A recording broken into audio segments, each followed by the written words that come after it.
कौन से महादेव कहलाते हैं वो? जम जम के बोलो जरा। एकांतेश्वर महादेव। शिव कथा कर रही है।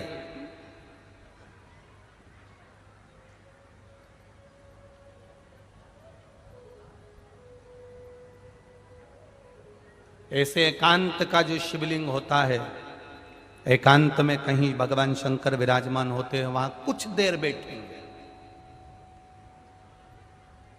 संगत थोड़ी सी एकांतेश्वर महादेव की अगर मिल गई तो वो फल देती है। जैसे एक कटोरी चावल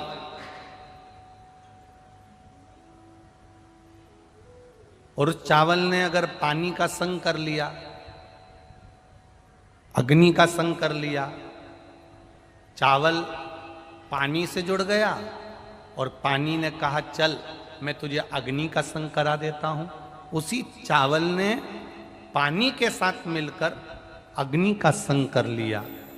चावल एक कटोरी था, पानी और अग्नि का संग करने से एक कटोरी चावल पूरा कुकर भर देता है, एक कटोरी चावल पूरी भगोनी भर देता है, एक कटोरी चावल पूरा बर्तन भर देता है। चावल एक कटोरी था पर पानी का संग मिला, अग्नि का संग मिला तो पूरा कुकर भरा गया, पूरा बर्तन भरा गया। उसी तरह एकांतेश्वर महादेव का जब संग इस संसारिक मनुष्य को प्राप्त होता है तो वो भी खाली झोली भर ही देता है। वो एकांतेश्वर महादेव है।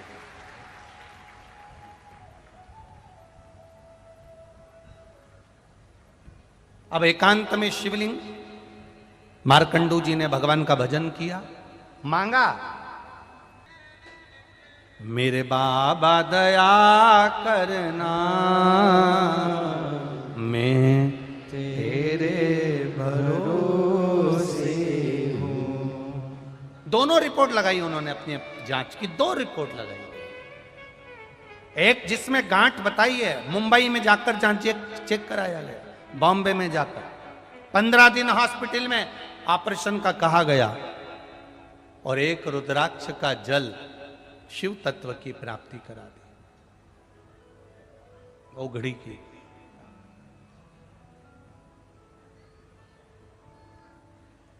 शिव कथा कह रही है।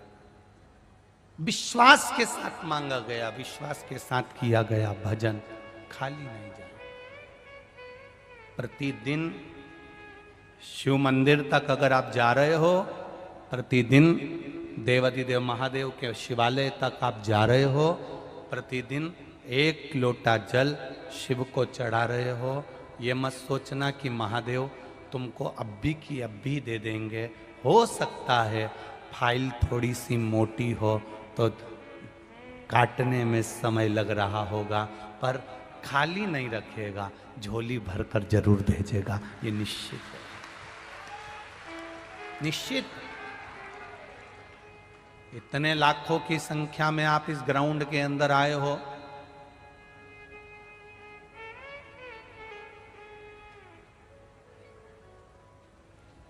दिनेश जी साहू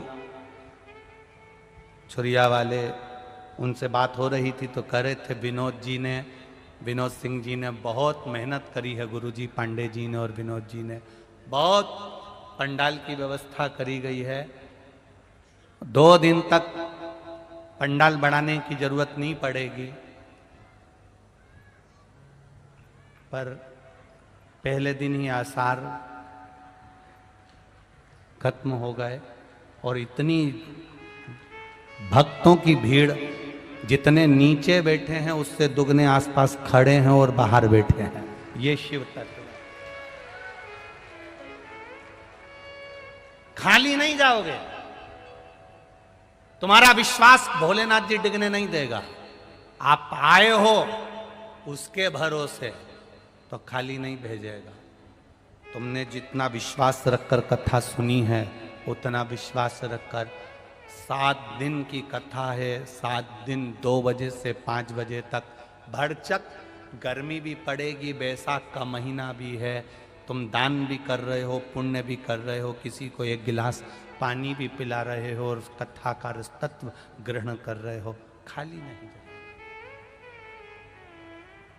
भजन में मन लगा, जितनी देर कथा में बैठो दूसरों से बात नहीं करना है, व्यवस्थाओं को नहीं देखते हुए सबसे कहना है भैया तुम्हारे पांव पड़ूं, हमें 3 घंटे की कथा में से 2.5 घंटे मिलते हैं, आधा घंटा तो आशीष भैया ले लेते हैं, 2.5 घंटा मिलता है उसको हमें सुनने दो। 2.5 घंटे की कथा के लिए सवेरे 6 बजे से जगह संभाल कर बैठते हो, तब जाकर यह कथा प्राप्त होती है, सहजता नहीं है।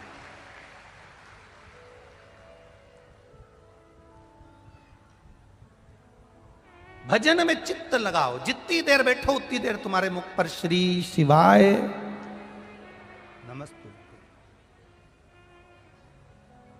जितनी देर बैठो उतनी देर तुम्हारे मुख पर भगवान का भजन। मार्कंडू जी ने एकांत में शिव जी का पूजन करा, शंकर भगवान प्रकट हो गए, प्रसन्न हो गए।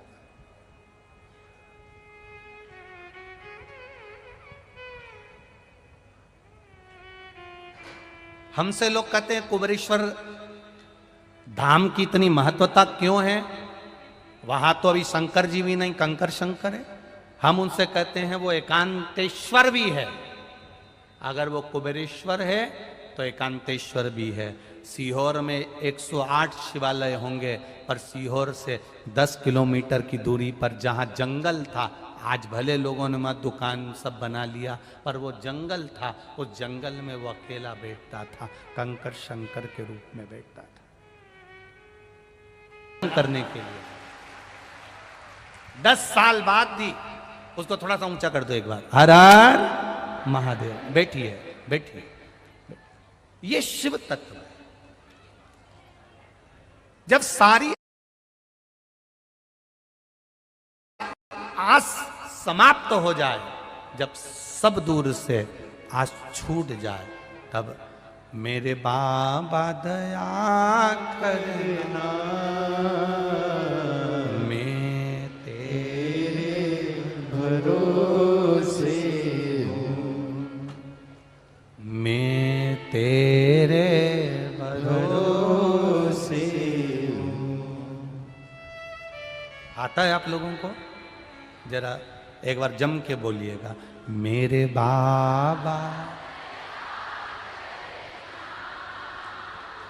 मैं मेरे बाबा दया कर, मैं तेरे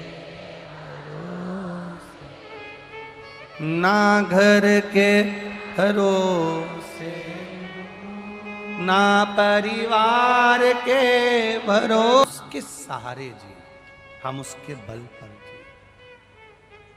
जब आप ये प्रार्थना करो ना, दिल से करा करो, मैं तेरे, आपको ऐसा महसूस होगा आपके पास में कोई घूम रहा है, वो सुन रहा है जिसको आप सुनाना चाहते हो, वो देख रहा है जिसको आप दिखाना चाहते हो,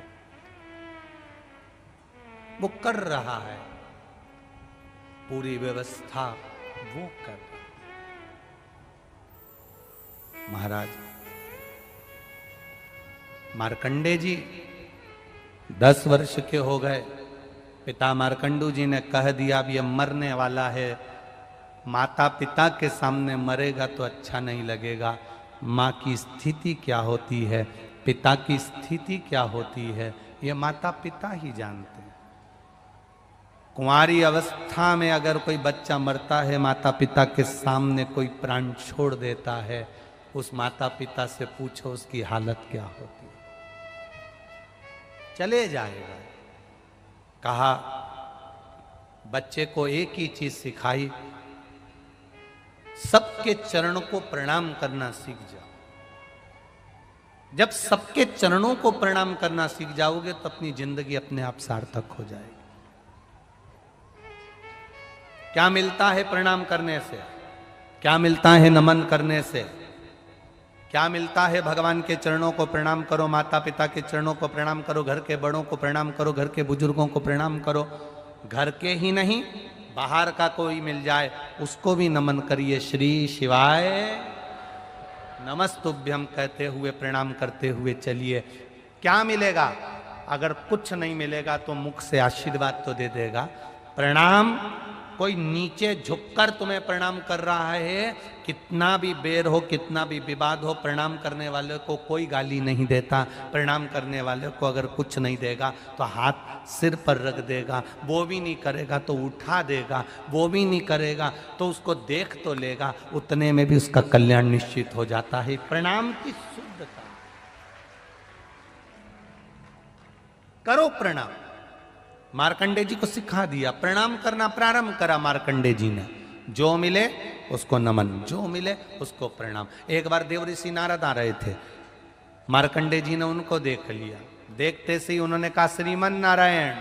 मार्कंडे जी जान गए यही नारद जी हैं, अपन इनको पहचानते तो है नहीं, प्रणाम करने में क्या जाता है। उन्होंने दंडवत कर लिया। जैसे ही प्रणाम करा, नारद जी के मुख से निकल गया चिरंजीवी भव। नारद जी ने जैसे ही कहा चिरंजीवी भव, मार्कंडे जी जैसे उठे तो मार्कंडे जी के सिर पर देखा कि इनकी रेखा तो मस्तिष्क की आधी कटी हुई है, अभी 2 साल में तो ये मरने वाला है। मार्कंडे जी को मैंने आशीर्वाद दे दिया चिरंजीवी भव। नारद जी आधे टेंशन में पड़ गए, गलत गाड़ी में बैठ गए। ये भिलाई जा ही नहीं रही है।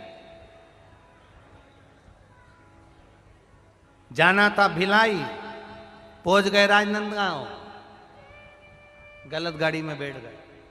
अब नारद जी ने विचार करा करूं तो करूं क्या। नारद जी मार्कंडे जी के पिताजी के पास पहुंच गए। मार्कंडू जी से कहा नमन प्रणाम श्रीमान नारायण। देवऋषि नारद ने जैसे ही प्रणाम किया तो मार्कंडू जी ने पूछा क्या बात है, हम आपके बेटे को हमारे साथ ले जाना चाहते हैं।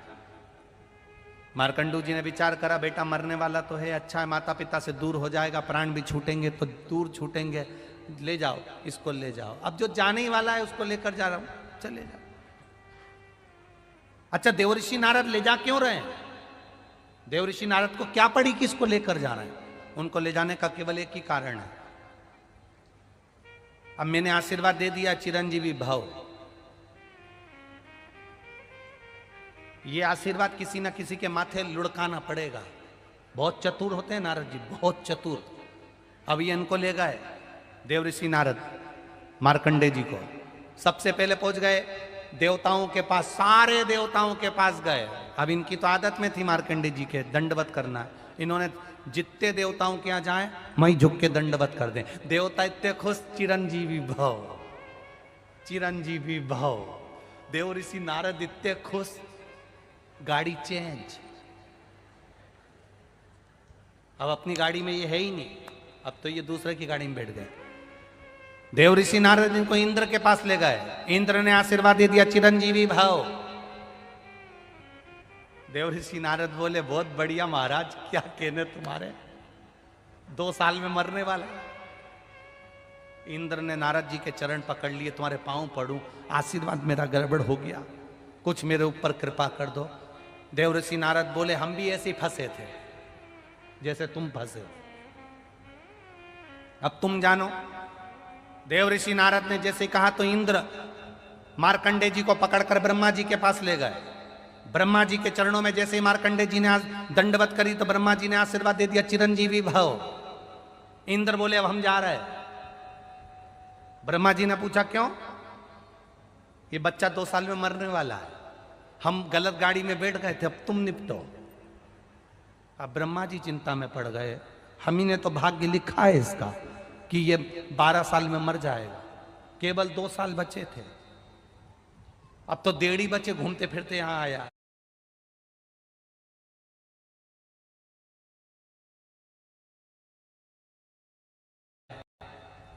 और हमें उलझा दिया इंद्र ने, क्या करें? ब्रह्मा जी उनको पकड़ के ले गए भगवान विष्णु के पास में। जो मार्कंडे जी ने देखा भगवान विष्णु और लक्ष्मी को दंडवत कर ली। जैसे ही दंडवत करी, भगवान के चरण लक्ष्मी जी दबा रही थी, इतनी खुश हो गई, उन्होंने भी कह दिया चिरंजीवी भव। इतने में भगवान विष्णु की दृष्टि गई कि लट रहा था, प्रणाम कर रहा था, भगवान विष्णु ने कह दिया चिरंजीवी भव। ब्रह्मा जी बोले अब हम जा रहे हैं। भगवान विष्णु बोले कहां जा रहे हैं? कि हमारी आफत तुमने, भगवान विष्णु ने पूछा तो ब्रह्मा जी बोले इसकी लेखनी में लिखा है ये मर जाएगा 12 साल में, 1.5 साल बचे हैं।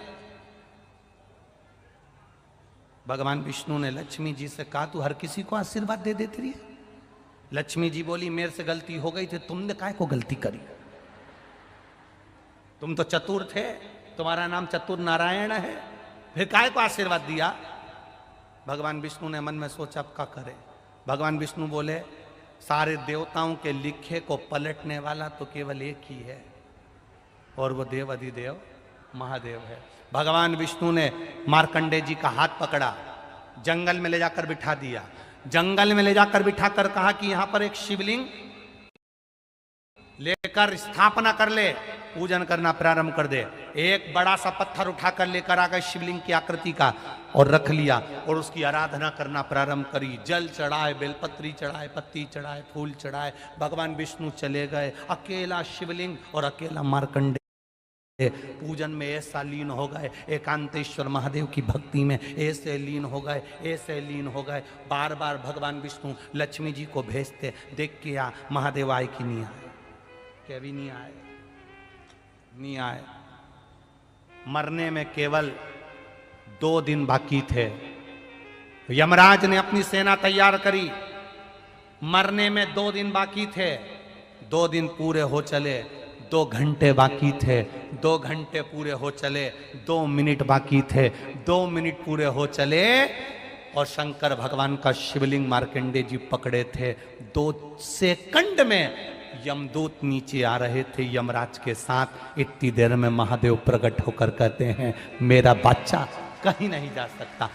महादेव वहां प्रकट।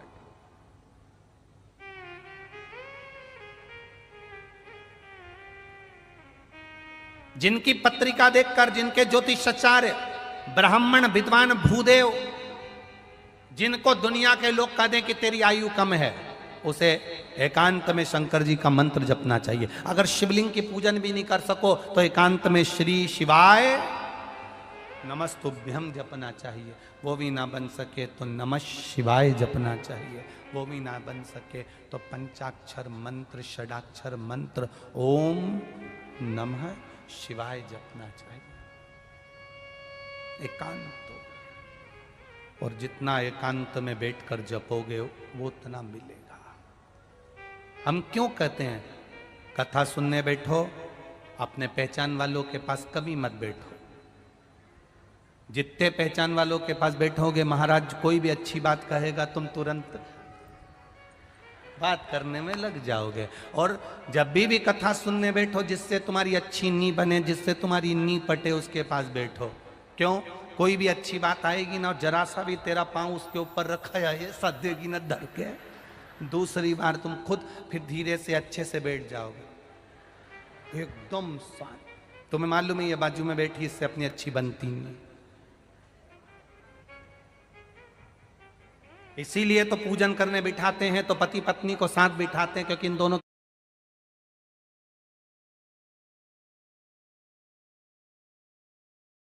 की कभी आपस में बनती नहीं। ये सही बैठेगी तो ये तो इसने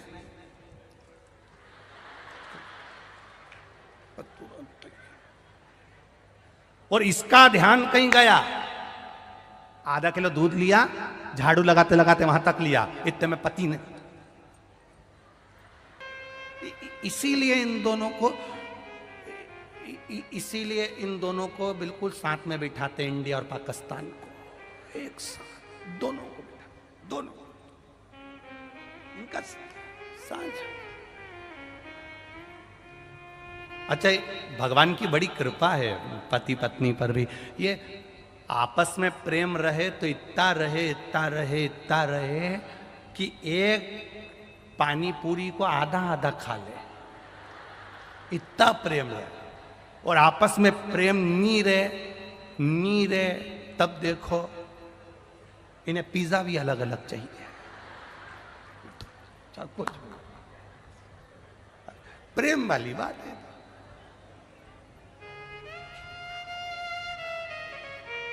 केवल भगवान विष्णु ने मार्कंडे जी को मार्ग बताया था, कि एकांत में जाकर भगवान का भजन करना।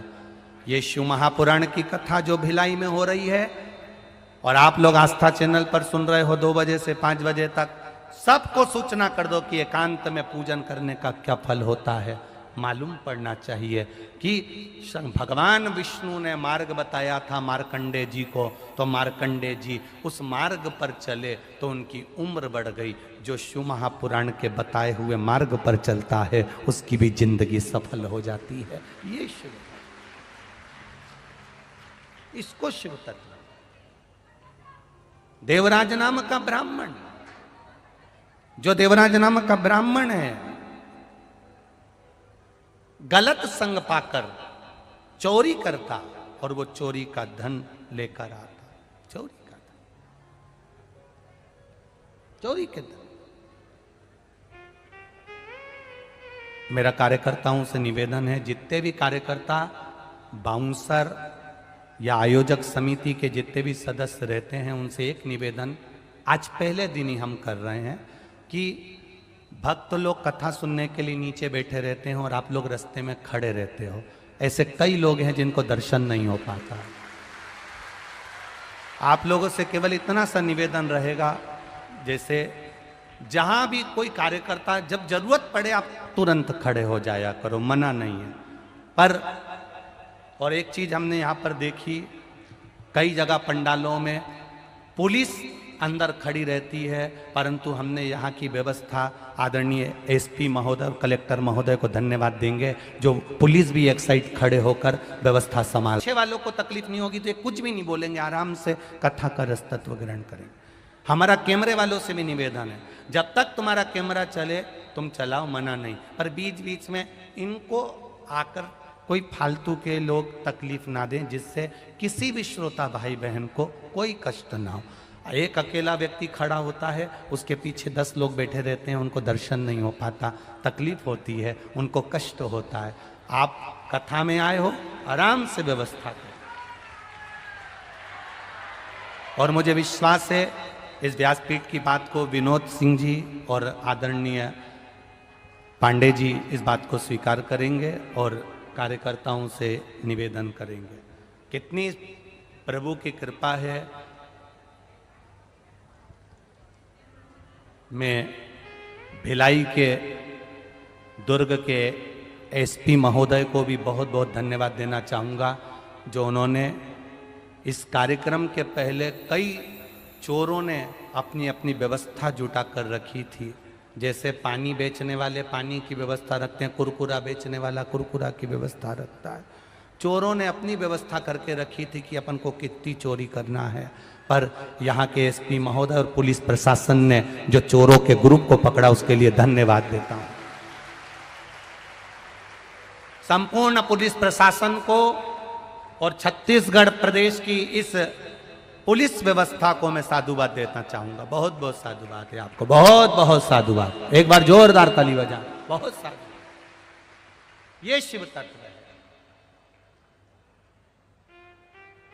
देवराज अपने प्राणों को त्याग दिया, बिंदुक प्रेत योनि में पड़ गया। चंचुला देवी ने शिव तत्व को जाना और शिव महापुराण की कथा करवाई। भगवान ईश्वर जी गोरा जी का स्वरूप धारण कर कर भगवान देवाधिदेव महादेव पधार रहे हैं। जोरदार ताली बजाएं ईश्वर जी और गोरा जी को। यजमान विनोद सिंह जी और आदरणीय पांडे जी, श्री प्रेम प्रकाश जी पांडे जी आकर और विनोद सिंह जी आकर ईश्वर जी और गोरा जी का पूजन करेंगे। आरती का क्रम यहाँ होगा। आशीष जी थोड़ी सूचना देंगे। सभी लोग